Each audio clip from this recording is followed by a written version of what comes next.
ನಮಸ್ಕಾರ ಸ್ನೇಹಿತರೆ, ಬನ್ನಿ ಸ್ನೇಹಿತರೆ. ಇವತ್ತು ನಾವು ಜಯಪ್ರಕಾಶ್ ನಾಗತಿಹಳ್ಳಿ ಸರ್ ಅವರ ನಾಗಮ್ಮ ಫೌಂಡೇಶನ್ ವತಿಯಿಂದ ವಾರ್ಷಿಕ ಸಮಾರಂಭದ ಕಾರ್ಯಕ್ರಮದ ಪೂರ್ವಭಾವಿ ತಯಾರಿ ಹಾಗೂ ಈ ಕಾರ್ಯಕ್ರಮದ ಪಕ್ಷಿ ನೋಟವನ್ನ ಯಾವ ತರ ನಮ್ಮ ಜಯಪ್ರಕಾಶ್ ನಾಗತಿಹಳ್ಳಿ ಸರ್ ಅವರು ಕಾರ್ಯಕ್ರಮವನ್ನ ನಡೆಸಲಿದ್ದಾರೆ ಅಂತೇಳಿ ನೇರವಾಗಿ ಅವರನ್ನೇ ಸಂದರ್ಶನ ಮಾಡಿಬಿಡೋಣ ಸ್ನೇಹಿತರೆ. ಸರ್ ನಮಸ್ತೆ, ಜಯಪ್ರಕಾಶ್ ನಾಗತಿಹಳ್ಳಿ ಸರ್ ಅವರಿಗೆ ನಮಸ್ಕಾರ ಸರ್. ನಮಸ್ತೆ ರಮೇಶ್ ಆದಿಮನಿ ಅವ್ರಿಗೆ ನಮಸ್ತೆ ಸರ್. ಹಾ ಸರ್, ಈ ಒಂದು ಅದ್ಭುತವಾದ ಐತಿಹಾಸಿಕ ಕಾರ್ಯಕ್ರಮವನ್ನ ಯಾವ ರೀತಿ ಆರ್ಗನೈಸೇಷನ್ ಮಾಡ್ತಾ ಇದ್ದೀರಿ ಸರ್? ಅದೇ ಸುಮಾರು ನಿಮ್ಮ ಕೆಲವೊಂದಿಷ್ಟು ಕೃತಿಗಳ ಲೋಕಾರ್ಪಣೆಗಳಿದ್ದವು. ಮತ್ತೆ ಈ ವಾರ್ಷಿಕೋತ್ಸವ ಸಮಾರಂಭದಲ್ಲಿ ಮುಖ್ಯವಾಗಿ ಅತಿಥಿಗಳು ಹಲವಾರು ಏನೋ ಒಂದು ಸಂಪನ್ಮೂಲ ವ್ಯಕ್ತಿಗಳನ್ನ ಅತಿಥಿಗಳನ್ನಾಗಿ ಈ ಕಾರ್ಯಕ್ರಮದಲ್ಲಿ ನೀವು ಗೆಸ್ಟ್ ಗಳನ್ನ ಕರೆಸ್ತಾ ಇದ್ದೀರಿ ಸರ್. ಈ ಯಾವ ರೀತಿ ಈ ಒಂದು ಕಾರ್ಯಕ್ರಮದ ಪೂರ್ವಭಾವಿ ಇದೆ ಸರ್? ತಮ್ಮ ಮೂಲಕ ಕೇಳ್ಕೊಬೇಕಂತ ಇದ್ದೀನಿ ಸರ್. ವೀಕ್ಷಕರಿಗೆ ನಮಸ್ಕಾರ. ನಾನು ನನ್ನ ಜೀವನದಲ್ಲಿ ಸಮಾಜಕ್ಕೆ ಬೇರೆ ಬೇರೆ ಸಂಘಟನೆಗಳ ಅಧ್ಯಕ್ಷ, ಕಾರ್ಯದರ್ಶಿ, ಸಂಚಾಲಕ ಆಗಿ 500 ಕಾರ್ಯಕ್ರಮಗಳನ್ನ ಆರ್ಗನೈಸ್ ಮಾಡಿದ್ದೆ.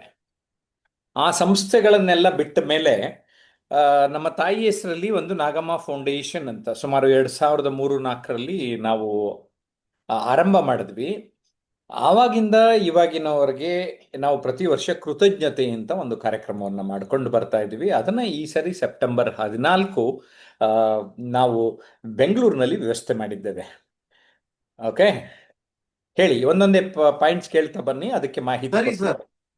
ಸರ್, ತಾವು ನೀಡ್ತಾ ಇರೋ ಚಾಣಕ್ಯ ವ್ಯಕ್ತಿತ್ವ ಪ್ರಶಸ್ತಿ ಯಾವ ತರ ಇದನ್ನ ಫಲಾನುಭವಿಗಳನ್ನ ತಾವು ಆಯ್ಕೆ ಮಾಡಿರ್ತೀರಿ ಸರ್? ಇದು ಈ ಸರಿ ಚಾಣಕ್ಯ ಕೆರಿಯರ್ ಅಕಾಡೆಮಿ ವಿಜಯಪುರದ NM ಬಿರಾದಾರ್ ಒಂದು ಸಲಹೆ ಕೊಟ್ರು. ಸರ್, ಈ ಬಾರಿಯ ಒಂದು ಹೊಸ ಪ್ರಶಸ್ತಿಯನ್ನ ಆರ್ಗನೈಸ್ ಮಾಡೋಣ, ಯಾರು ಕೃತಿ ವ್ಯಕ್ತಿತ್ವ ವಿಕಸನಕ್ಕೆ ಇರ್ತದೆ ಅವ್ರಿಗೆ 11,000 ಕ್ಯಾಶ್ ಪ್ರೈಸು ಕೊಡೋಣ ಅಂತ. ಸೊ ನಾವು ಪ್ರಶಸ್ತಿ ಕೊಡ್ತೇವೆ ನಮ್ಮ ಸಂಸ್ಥೆಯಿಂದ. ಅದಕ್ಕೆ ಚಾಣಕ್ಯ ವ್ಯಕ್ತಿತ್ವ ರತ್ನ ಪ್ರಶಸ್ತಿ ಅಂತ ಕರಿತೇವೆ. ಈಗ ನಾವು ಹಲವಾರು ಪುಸ್ತಕಗಳು ಬಂದಿತ್ತು. ಅದರೊಳಗಡೆ NLP ಅಂತ ಈ ಒಂದು ಕೃತಿಯನ್ನ ಕೆ ಶ್ರೀನಿವಾಸ್ ರೆಡ್ಡಿ ಅಂತ ಈ ಕೃತಿ ಬರೆದಿದ್ದಾರೆ. ಸೊ NLP ಎನ್ನುವ ಕೃತಿಗೆ ಈ ಪ್ರಶಸ್ತಿ ಹೋಗಿದೆ. ಕೆ ಶ್ರೀನಿವಾಸ್ ರೆಡ್ಡಿ ಅವರು ಅವತ್ತು ಚಾಣಕ್ಯ ವ್ಯಕ್ತಿತ್ವ ರತ್ನ ಪ್ರಶಸ್ತಿಯನ್ನ ಪಡೀತಾ ಇದ್ದಾರೆ ಎನ್ನುವ ಮಾಹಿತಿ ಕೊಡಕ್ಕೆ ಇಷ್ಟಪಡ್ತೇನೆ. ಸರ್, ನಾವು ಈ ಮೂಲಕ ಚಾಣಕ್ಯ ಕೆರಿಯರ್ ಅಕಾಡೆಮಿ ಅವರಿಗೆ ಧನ್ಯವಾದಗಳನ್ನು ತಿಳಿಸ್ತೀವಿ ಸರ್. ಅದೇ ರೀತಿ ನಾಗಮ್ಮ ಸೇವಾ ಪ್ರಶಸ್ತಿ, ಈ ಪ್ರಶಸ್ತಿಯನ್ನ ಯಾವ ರೀತಿ ನೀವು ಪ್ರಶಸ್ತಿ ನೀಡ್ತಾ ಇದ್ದೀರಿ ಸರ್? ನಾವು ನಮ್ಮ ತಾಯಿಯ ಹೆಸರಲ್ಲಿ ಒಬ್ಬ ಮಹಿಳೆ ಸೇವೆಗೆ ಮುಡುಪಾಗಿರುವಂಥವ್ರು, ಸಮಾಜಮುಖಿಯಾಗಿರುವಂಥವ್ರಿಗೆ ಗುರುತಿಸಿ ನಾವು ನೀಡ್ತಾ ಬಂದಿದ್ದೇವೆ. ಹಲವಾರು ಸಾಧಕರು ಈ ಪ್ರಶಸ್ತಿಯನ್ನ ಪಡೆದಿದ್ದಾರೆ. ಈ ಬಾರಿ ಡಾಕ್ಟರ್ RV ಮಮತಾ ದೇವರಾಜ್ ಸಮಾಜ ಸೇವಕರಿಗೆ ಈ ಪ್ರಶಸ್ತಿಯನ್ನ ನೀಡಲಾಗ್ತಾ ಇದೆ. ಸರ್, ತಮಗೂ ಫಲಾನುಭವಿಗಳನ್ನ ನೀವು ಗುರುತಿಸಿ, ಸಮಾಜದಲ್ಲಿ ಇರ್ತಕ್ಕಂಥ ಫಲಾನುಭವಿಗಳನ್ನ ಗುರುತಿಸಿ ಒಂದು ಈ ಪ್ರಶಸ್ತಿಯನ್ನ ನೀಡ್ತಾ ಇದ್ದೀರಿ ಸರ್. ಜಯಪ್ರಕಾಶ್ ನಾಗತಿಹಳ್ಳಿ ಸರ್ಗೆ ನಾನು ತುಂಬಾ ಧನ್ಯವಾದಗಳನ್ನು ತಿಳಿಸ್ತೀನಿ ಸರ್. ಅದೇ ರೀತಿ ಸರ್, ತಾವು ರವಿ ರೋಹಿಡೇಕರ್ ತರಬೇತಿದಾರ ಪ್ರಶಸ್ತಿ ಅಂತಾನು ಮೆನ್ಷನ್ ಮಾಡಿದ್ದೀರಿ ಸರ್. ಈ ಪ್ರಶಸ್ತಿಯನ್ನ ಯಾವ ರೀತಿ ಫಲಾನುಭವಿಗಳಿಗೆ ತಾವು ಕೊಡಮಾಡಲಿದ್ದೀರಿ? ರವಿ ರೋಹಿಡೇಕರ್ ನನ್ನ ತರಬೇತಿಯ ಮಾನಸಿಕ ಗುರು. ಅಂದ್ರೆ ನೇರವಾಗಿ ಅವರಿಂದ ನಾನು ತರಬೇತಿ ಪಡೆದೇ ಇದ್ರು ಅವರಿಂದ ನಾನು ಪ್ರಭಾವಿತನಾಗಿದ್ದೆ ಮತ್ತು ತರಬೇತಿಯ ಬಗ್ಗೆ ನನಗೆ ಪ್ರೀತಿ ಒಲವನ್ನ ಮೂಡಿಸೋದಕ್ಕೆ ರವಿ ರೋಹಿಡೇಕರ್ ಕಾರಣೀಭೂತರಾಗಿದ್ರು. ನಾವು 2000 ಇಸ್ವಿನಲ್ಲೇ ಅವ್ರನ್ನ ಕಳ್ಕೊಂಡ್ವಿ ನಾವು. ಅವ್ರದ್ದು ಸುಖಿ ದಾಂಪತ್ಯ ಜೀವನ ಅಂತ 2 hours ಆಡಿಯೋ ಕೂಡ ನಾವು ನಾಗಮ್ಮ ಫೌಂಡೇಶನ್ ವತಿಯಿಂದ ಮಾಡಿದ್ದೇವೆ. ಆ ಒಂದು ಆಡಿಯೋ ಟ್ರ್ಯಾಕ್ ನಮ್ಮ ಆನ್ಲೈನ್ ಕ್ಲಾಸ್ ಅವ್ರಿಗೆ ಯಾರು ಸೇರ್ತಾರೆ ಅವ್ರಿಗೆ ನಾವು ನೀಡ್ತಾ ಇದ್ದೇವೆ. ರವಿ ರೋಹಿಡೇಕರ್ ನನಗೆ ಈಗ ನೆನೆಸ್ಕೊಂಡ್ರು ಒಂದು ರೀತಿ ಪುಳಕಗೊಳ್ತೇನೆ. ಬಿಕಾಸ್ ಆ ವ್ಯಕ್ತಿ ತುಂಬಾನೇ, ಅವ್ರ ಮಾತು ಕೇಳ್ತಾ ಇದ್ರೆ ಯಾರಾದ್ರೂ ಮೋಟಿವೇಟ್ ಆಗ್ಬಿಡ್ಬೇಕಾಗಿತ್ತು. ಅವ್ರು ತೀರ್ಕೊಂಡ್ಮೇಲೆ ಅವ್ರ ತಂದೆ ಪ್ರೊಫೆಸರ್ SR ರೋಹಿಡೇಕರ್ ಕೂಡ ನನ್ನ ಜೊತೆ ಆತ್ಮೀಯರಾಗಿದ್ರು. ಅವರ ಪತ್ನಿ ಸ್ನೇಹಲತಾ ರೋಹಿಡೇಕರ್ ನನಗೆ ಗುರುಪತ್ನಿ ಸ್ಥಾನವನ್ನ ತುಂಬಿದ್ರು. ನನಗೊಂದು ರೀತಿ ಎರಡನೇ ಅಮ್ಮನ ರೀತಿಯಲ್ಲಿ ಇದ್ದರು. ಈಗ ಅವರಿಬ್ರು ಕಳ್ಕೊಂಡಿದ್ದೇವೆ. ಅವರ ಮಕ್ಕಳು ನಮ್ಮ ಜೊತೆ ಇರ್ತಾರೆ ಕಾರ್ಯಕ್ರಮದಲ್ಲಿ, ಗೌತಮ್ ರೋಹಿಡೇಕರ್ ಮತ್ತು ಪ್ರೀತಮ್ ರೋಹಿಡೇಕರ್ ಅಂತ. ಈ ಬಾರಿಯ ರವಿ ರೋಹಿಡೇಕರ್ ಪ್ರಶಸ್ತಿ ಹುಬ್ಳಿ ಭಾಗದಲ್ಲಿ ತರಬೇತುದಾರರಾಗಿ ಖ್ಯಾತಿಯನ್ನು ಹೊಂದಿರುವ ಶ್ರೀ ಮಹೇಶ್ ಮಾಸಾಳ ಅನ್ನೋರಿಗೆ ನೀಡ್ತಾ ಇದ್ದೇವೆ. ಧನ್ಯವಾದಗಳು ಸರ್. ಸರ್, ತಾವು ಸುಮಾರು 25 ವರ್ಷಗಳ ಹಿಂದಿನ ನೆನಪುಗಳನ್ನ ಇಂಥ ಎಂತ ಪರಿಣಿತಿ ಪಡೆದಂತ ರವಿ ರೋಡೇಕರ್ ಸರ್ನ ತಮ್ಮ ಇಷ್ಟು ವರ್ಷಗಳ ಕಾಲ ನಂತರನು ಕೂಡ ತಾವು ಅವರನ್ನ ಸ್ಮರಿಸ್ತಾ ಇದ್ದೀರಿ. ಅವರ ಅವರ ಹೆಸರಿನ ಒಂದು ಪ್ರಶಸ್ತಿಯನ್ನು ನೀಡ್ತಾ ಇದ್ದೀರಿ ಸರ್. ತುಂಬಾ ಧನ್ಯವಾದಗಳು. ಅದೇ ರೀತಿ ಸರ್, ತಾವು ಎಚ್ ವಿ ಮುನಿಸ್ವಾಮಿ ಗೌಡ ಪರಿಸರ ಪ್ರಶಸ್ತಿ ಅಂತಾನು ನೀಡ್ತಾ ಇದ್ದೀರಿ ಸರ್. ನಾವು ಇದರಲ್ಲಿ ನಾವು ನೋಡ್ತಾ ಇದ್ದಂಗೆ ಸರ್, ಪರಿಸರ ಬಂತು, ಇದರಲ್ಲಿ ಪರಿಣಿತಿ ಪಡೆದವ್ರು ಬಂತು, ಸಾಕಷ್ಟು ಏನು ಅತ್ಯುನ್ನತ ಈ ಪರಿಸರ ಪ್ರಶಸ್ತಿಯನ್ನ ನಿವೃತ್ತ IAS ಅಧಿಕಾರಿ ಶ್ರೀ ಅಮರ್ ನಾರಾಯಣ ಅವರು ನಮ್ಮ ತಾತನ ಹೆಸರಿನಲ್ಲಿ ನಾನು ಪ್ರಶಸ್ತಿ ಕೊಡಬೇಕು ಅಂತ ಇದ್ದೇನೆ ಅಂತ ಕೆಲವು ವರ್ಷದಿಂದ ನೀಡ್ತಾ ಬಂದಿದ್ದಾರೆ. HV ಮುನಿಸ್ವಾಮಿಗೌಡ ಪರಿಸರ ಪ್ರಶಸ್ತಿ ಈ ಬಾರಿ ಶ್ರೀ ಅರುಣ್ ಶ್ರೀನಿವಾಸ್ ಕೃಷಿ ಉದ್ಯಮಿಗೆ ನಾವು ನೀಡ್ತಾ ಇದ್ದೇವೆ. ತುಂಬಾ ಧನ್ಯವಾದಗಳು ಸರ್. ಅದನ್ನೇ ನೋಡಿದೆ ಸರ್, ನಾನು ಅದನ್ನೇ ನಿಮ್ಮನ್ನು ಕೇಳ್ತಾ ಇದ್ದೆ. ಇದರಲ್ಲಿ ಎಲ್ರೂ ಬಂದ್ರು ಸರ್. ಇದರಲ್ಲಿ ಉತ್ತಮ ಶಿಕ್ಷಕರು ಆಗಿರ್ಬೋದು, ಪರಿಸರ ಪ್ರೇಮಿಗಳಾಗಿರ್ಬೋದು, ಸಮಾಜ ಸೇವಕರು ಆಗಿರ್ಬೋದು ಸರ್. ತಾವು ಎಲ್ಲರನ್ನು ಪರಿಗಣನೆಗೆ ತಗೊಂಡು ಉನ್ನತವನ್ನು ಒಂದು ಸಮಾಜ ಸೇವೆಯನ್ನು ಮಾಡಿರ್ತಕ್ಕಂಥ, ಸಮಾಜಕ್ಕೆ ಏನಾದ್ರು ಒಂದು ಕೊಡುಗೆ ನೀಡಿರ್ತಕ್ಕಂಥ ಫಲಾನುಭವಿಗಳನ್ನ ಹುಡುಕಿ ಒಂದು ಪ್ರಶಸ್ತಿಯನ್ನ ನೀಡ್ತಾ ಇದ್ದೀರಿ ಸರ್. ತಮಗೆ ತುಂಬಾ ಧನ್ಯವಾದಗಳು. ಅದೇ ರೀತಿ ತಾವು ಇನ್ನೊಂದು ಸ್ಪೆಷಲ್ ಅವಾರ್ಡ್, ಇದನ್ನ ಸೂಪರ್ ಸ್ಪೀಕರ್ ಅವಾರ್ಡ್ ಅಂತ ತಾವು ಇನ್ನೊಂದು ಅವಾರ್ಡ್ ಅನ್ನ ಕೊಡ್ತಾ ಇದ್ದೀರಿ ಸರ್. ಇದನ್ನ ಯಾವ ರೀತಿ, ಯಾವ ಅಳತೆಗೋಲದ ಮೇಲೆ ನೀಡ್ತಾ ಇದ್ದೀರಿ ಸರ್ ತಾವು? ನಾವು ಕೋವಿಡ್ ಸಂದರ್ಭದಲ್ಲಿ ಆನ್ಲೈನ್ ಪಬ್ಲಿಕ್ ಸ್ಪೀಕಿಂಗ್ ಕೋರ್ಸ್ನ ಆರಂಭ ಮಾಡಿದ್ವಿ. ಕಳೆದ ವರ್ಷ ಅನ್ನಿಸ್ತು, ನಮ್ಮ ಸೀನಿಯರ್ ಸ್ಟೂಡೆಂಟ್ಸ್ನ ನಾನು ಸಾಧನಾ ಪ್ರಕಾಶನ ಪ್ರಶಸ್ತಿನೇ ಕೊಡ್ತಾ ಬಂದೆ. ಒಂದಿಬ್ಬರು ಮೂವರಿಗೆ ಕೊಟ್ಟಿದ್ದೇನೆ. ಈಗ ನಮ್ಮ ಆನ್ಲೈನ್ ಸ್ಟೂಡೆಂಟ್ಸು ಕೂಡ ಪ್ರಶಸ್ತಿಯನ್ನು ತೆಗೆದುಕೊಂಡಿದ್ದಾರೆ. ಯಾರು ತಮ್ಮ ಮಾತಿನಲ್ಲಿ ಪ್ರಗತಿಯನ್ನು ತೋರಿಸ್ತಾರೆ ಮತ್ತು ಕಂಟಿನ್ಯೂಸ್ ಲರ್ನರ್ ಆಗಿದ್ದುಕೊಂಡು ಉತ್ತಮವಾದ ಮಾತುಗಾರಿಕೆಯ ಆ ಕುಶಲಗಾರಿಕೆಯನ್ನು ಕಲಿತಾರೆ, ಅವ್ರಿಗೊಂದು ಪ್ರೇರಣೆ ನೀಡುವ ಉದ್ದೇಶದಿಂದ ಪ್ರಥಮ ಬಾರಿಗೆ ಈ ಸಾರಿ ಸೂಪರ್ ಸ್ಪೀಕರ್ ಅವಾರ್ಡ್ ನೀಡ್ತಾ ಇದ್ದೇವೆ. ಇದು ಪ್ರತಿ ವರ್ಷ ಕಂಟಿನ್ಯೂ ಮಾಡಬೇಕು ಅಂತ ಮನಸ್ಸಿನಲ್ಲಿ ಇದೆ. ಈ ಬಾರಿ ವಿಜಯಪುರದ ಶ್ರೀಮತಿ ನೇತ್ರಾವತಿಯವರು ಪಡೆದಿದ್ದಾರೆ. ತುಂಬಾ ಧನ್ಯವಾದಗಳು ಸರ್. ಸರ್, ಇನ್ನೊಂದು ತುಂಬಾ ಹೆಮ್ಮೆ ವಿಷಯ ಏನು ಅನ್ಸುತ್ತೆ ಅಂದ್ರೆ, ನಾನು ಕೂಡ ಈಗ ರೀಸೆಂಟ್ ಆಗಿ ತಮ್ಮ ಆನ್ಲೈನ್ ಕ್ಲಾಸಿನ ವಿದ್ಯಾರ್ಥಿನೂ ಹೌದು, ಮತ್ತು ಅದರಲ್ಲಿ ಸ್ಪೆಷಲ್ ಆಗಿ ಡೈಮಂಡ್ ಜೋನ್ ಏನು ಇದನ್ನ ನಾನು ತಗೊಂಡಿದ್ದೀನಿ. ನನಗೂ ತುಂಬಾ ಹೆಮ್ಮೆ ಅನಿಸ್ತಾ ಇದೆ ಸರ್. ಮುಂದಿನ ದಿನಮಾನದೊಳಗ ನಾವು ಕೂಡ ಏನು ಆನ್ಲೈನ್ ವಿದ್ಯಾರ್ಥಿಗಳಿದೀವಿ, ಇಂಥ ಸೂಪರ್ ಸ್ಪೀಕರ್ ಅವಾರ್ಡ್ ಅನ್ನು ತಗೊಳಕ ನಾವು ತಮ್ಮ ಮಾರ್ಗದರ್ಶನದೊಳಗ ನಾವು ಮುನ್ನಡೀತೀವಿ. ನಮಗೂ ತುಂಬಾ ಹೆಮ್ಮೆ ಅನಿಸ್ತಾ ಇದೆ ಸರ್. ಆ ಯೋಗ ಶಿಕ್ಷಕಿ ನೇತ್ರಾವತಿ ಮೇಡಮ್ ಅವರಿಗೆ ನಿಮ್ ಏನಿದೊಂದು ನಮ್ಮ ಸಂಸ್ಥೆಯಿಂದ ಇದೊಂದು ಅವಾರ್ಡ್ ಸಿಕ್ಕಿದ್ದಕ್ಕೆ ನಮ್ಮ ಎಲ್ಲಾ ಆನ್ಲೈನ್ ವಿದ್ಯಾರ್ಥಿಗಳಿಗೂ ತುಂಬಾ ಸಂತೋಷವಾಗ್ತಾ ಇದೆ ಸರ್. ಸರ್, ಅದೇ ರೀತಿ ಆನ್ಲೈನ್ ವಿದ್ಯಾರ್ಥಿಗಳಿಗೆ ಎಲ್ಲರೂ ಪಾರ್ಟಿಸಿಪೇಟ್ ಮಾಡ್ತಾ ಇದಾರಲ್ಲ ಸರ್, ಇದರಲ್ಲಿ ನೀವು ಅವರಿಗೇನು ಈ ಕಾರ್ಯಕ್ರಮದ ಅಂದ್ರೆ ಅವರುಗಳೆಲ್ಲರೂ ಕೂಡ ನಮಗೆ ಕಾರ್ಯಕ್ರಮಕ್ಕೆ ಸ್ವಯಂ ಸೇವಕರಾಗಿ ಸಪೋರ್ಟ್ ಮಾಡ್ತಾರೆ, ವಾಲಂಟಿಯರ್ಸ್ ಆಗಿರ್ತಾರೆ. ನಾವು ಅವ್ರಿಗೇನೊಂದು ಪ್ರಮಾಣ ಪತ್ರವನ್ನ ಕೊಡ್ತೇವೆ, ಈ ತರ ಕೃತಜ್ಞತೆ ಕಾರ್ಯಕ್ರಮದಲ್ಲಿ ಬಂದಿದ್ರು ಅನ್ನುವಂತಹ ಒಂದು ದಾಖಲೆಯ ರೀತಿಯಲ್ಲಿ ಆ ಒಂದು ಪ್ರಮಾಣ ಪತ್ರವನ್ನ ಎಲ್ಲರಿಗೂ ನೀಡ್ತಾ ಇದ್ದೇನೆ. ಜೊತೆಗೆ ನಮಗೂ ಕಾರ್ಯಕ್ರಮದಲ್ಲಿ ಓಡಾಡಿಕೊಂಡು ನಮ್ಮೆಲ್ಲ ಸ್ವಯಂ ಸೇವಕರ ರೀತಿ ಆನ್ಲೈನ್ ಸ್ಟೂಡೆಂಟ್ಸ್ ಇರ್ತಾರೆ, ಇರಬೇಕು ಅಂತ ಅವರಲ್ಲಿ ಕೋರ್ತಾ ಇದ್ದೇನೆ. ಧನ್ಯವಾದಗಳು ಸರ್. ಸರ್, ತಮ್ಮ ಏನು ಕೃತಿ ಲೋಕಾರ್ಪಣೆ ಆಗ್ತಾ ಇದೆ ಸರ್, ಕನ್ನಡದ ಏನು ತರಬೇತಿಯಿಂದ ಯಶಸ್ಸು ಕೃತಿ ಲೋಕಾರ್ಪಣೆ ಆಗ್ತಾ ಇದೆ ಸರ್, ಅದ್ರ ಬಗ್ಗೆ ಯಾವ ರೀತಿ ಏನ್ ಇದನ್ನ ಹೇಳ್ತೀರಿ ಸರ್ ತಾವು? ನಾನು ಕಳೆದ 30 ವರ್ಷದಿಂದ ತರಬೇತುದಾರ ಆಗಿರೋದ್ರಿಂದ ಸುಮಾರು ಜನಕ್ಕೆ ಈ ತರಬೇತಿಯ ಮೌಲ್ಯ ಅಷ್ಟು ಅರ್ಥ ಆಗಿಲ್ಲ ಅಂತ ಅನ್ನಿಸ್ತು.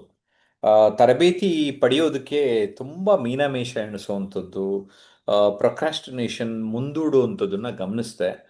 ತರಬೇತಿ ಯಾರು ತಗೋತಾರೆ ಅವರೆಲ್ಲ ಜೀವನದಲ್ಲಿ ಅಭಿವೃದ್ಧಿ ಹೊಂದುತ್ತಾರೆ, ಯಶಸ್ಸು ಪಡಿತಾರೆ ಅಂತ ಈ ಒಂದು ಕೃತಿಯಲ್ಲಿ ತರಬೇತಿಯ ಮಹತ್ವ, ಜೀವನ ಕೌಶಲ್ಯಗಳ ಮಹತ್ವ, ತರಬೇತುದಾರರಾಗುವುದಾದರೆ ಹೇಗೆ, ಒಂದು 7-8 ಜನ ತರಬೇತುದಾರರು ಕೂಡ ಅವರ ಅನಿಸಿಕೆಯನ್ನು ಕೂಡ ನಾನು ಇಲ್ಲಿ ಡಾಕ್ಯುಮೆಂಟ್ ಮಾಡಿದ್ದೇನೆ.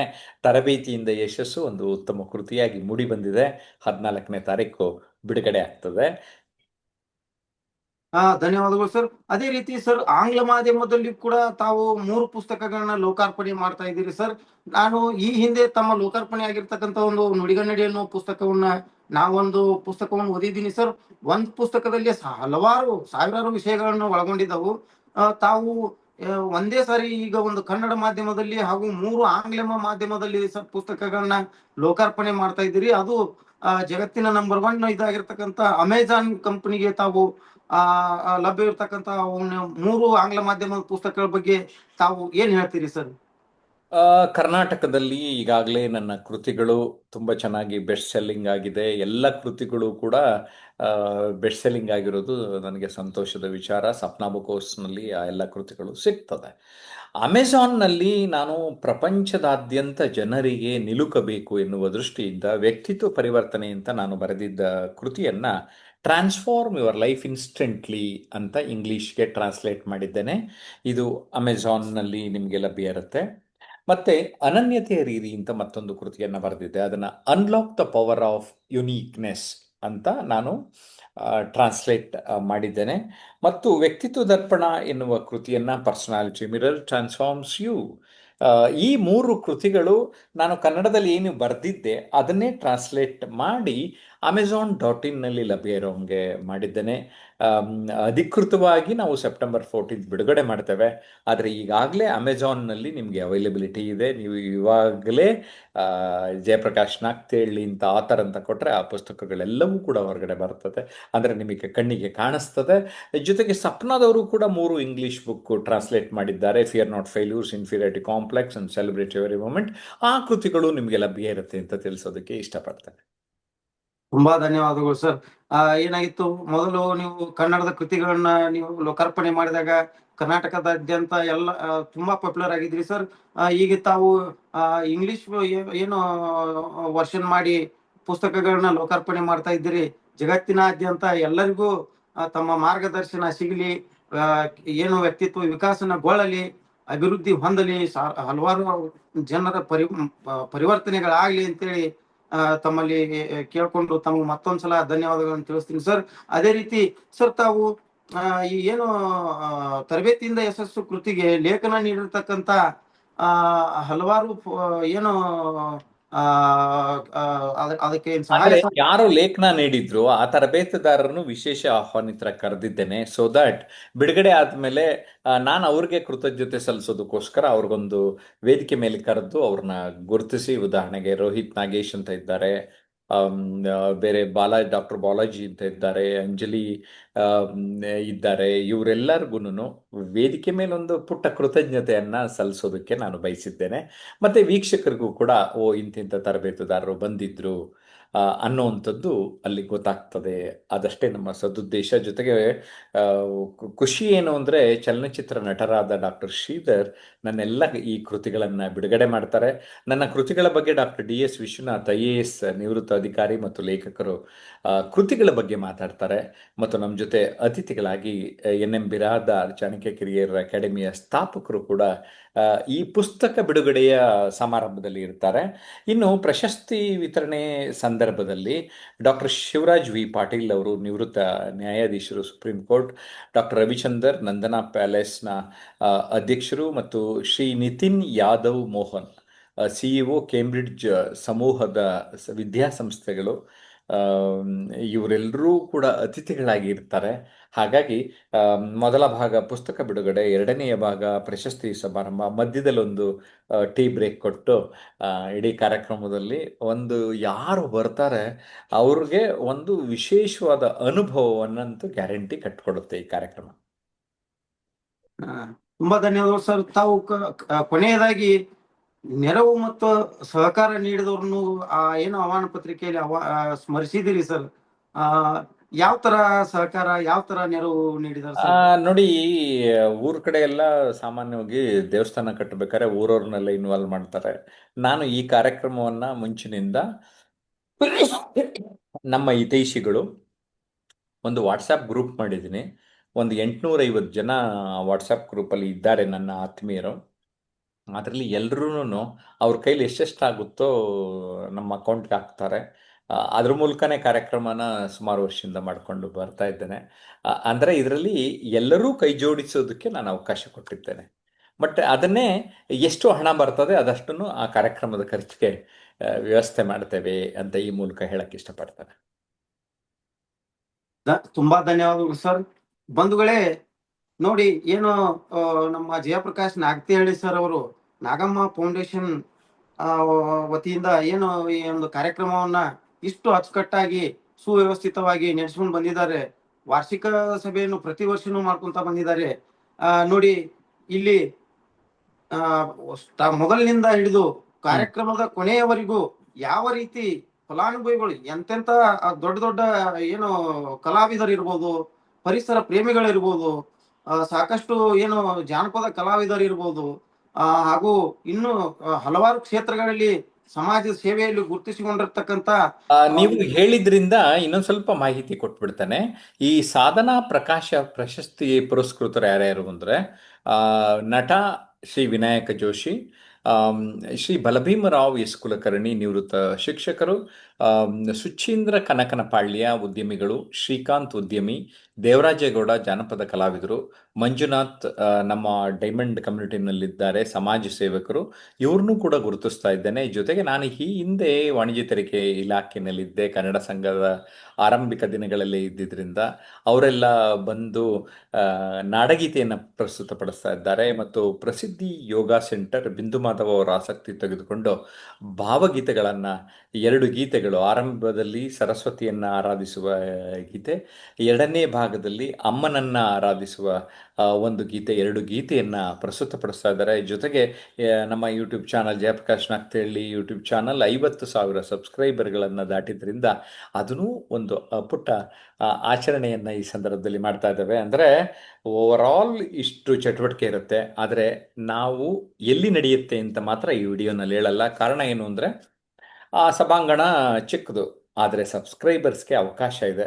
ಅದಕ್ಕೆ ನೀವು ಮಾಡಬೇಕಾಗಿದ್ದು ಒಂದು ನಂಬರ್ ಕೊಡ್ತೇನೆ, ಆ ನಂಬರ್ಗೆ ಮೆಸೇಜ್ ಅಥವಾ ಕರೆ ಮಾಡಿಬಿಟ್ಟು ನಾವು ಬರ್ತೀವಿ ಅಂತ ಹೇಳಿ ರಿಜಿಸ್ಟರ್ ಮಾಡಿಕೊಂಡ್ರೆ ಕೆಲವ್ರಿಗೆ ಮಾತ್ರ ಅವಕಾಶ ಇರುತ್ತೆ. ಬೇಗ ಕಾಲ್ ಮಾಡಿ ರಿಜಿಸ್ಟರ್ ಮಾಡ್ಕೊಳ್ಳಿ, ನಿಮಗೆ ಆಹ್ವಾನ ಪತ್ರಿಕೆನ ನಮ್ಮ ಬ್ಯಾಕ್ ಎಂಡ್ ಟೀಮ್ ಕಳಿಸ್ತಾರೆ.